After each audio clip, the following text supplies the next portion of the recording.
Seventh graders, we have reason to celebrate because we are almost at the end of our entire unit on negative numbers. Let's review what we've learned so far. We now know how to add positive and negative numbers. We know how to subtract, multiply, and divide positive and negative numbers.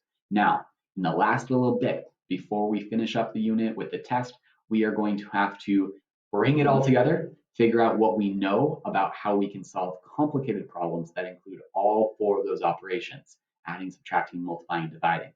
And to do that, we're going to have to think back something that you learned in 5th grade, definitely in 6th grade. It's called order of operations. You might remember it as PEMDAS, or that saying, please excuse my dear Aunt Sally. What are the order of operations though? I want you to think of them as a set of conventions, just like in English class, how you have to follow a set of conventions for how to write a sentence. Capital letter goes at the beginning, period goes at the end. Those help us all write in the same way. In math class, conventions like order of operations help us all solve a problem the same way. Order of operations is going to help us figure out, okay, first we do this, then this, then this, then this. Tells us what order are we going to compute a problem, all right? Let's talk about why that's important and what would happen if we didn't all follow the same order of operations. Here's an example. Let's say there's a soccer team and they need new jerseys for the season. And they've decided to order these new jerseys from a company called Custom Jerseys Designs. And the way that the Custom Jerseys Designs, they charge their customers first a flat fee to just start the order. And so they charge $100 off the bat before they've even done any work. Then they're also going to charge $15 per shirt that the soccer team orders.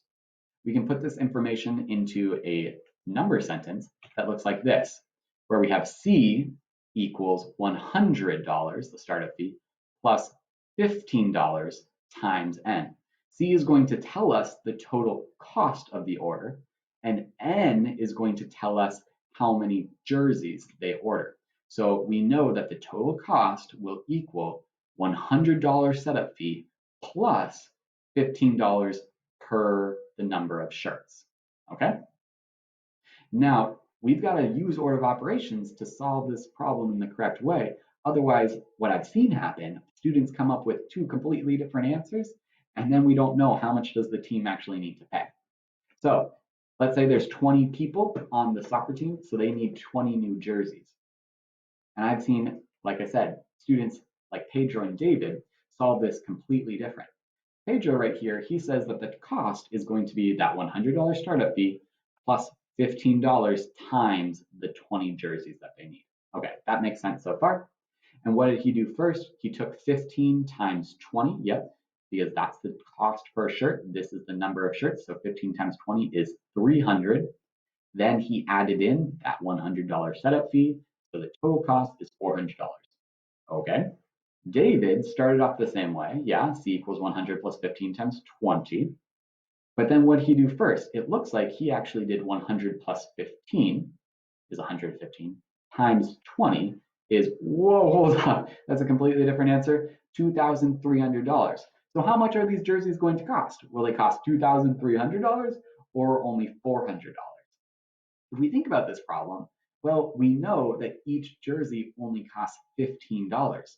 So when David multiplies 115 times 20, what he's actually saying is that for every single one of those 20 jerseys, he's multiplying it by $115.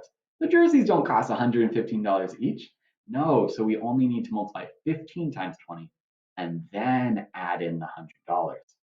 This is why it's really important to follow our order of operations so that we aren't adding in that setup fee before we've even multiplied, all right?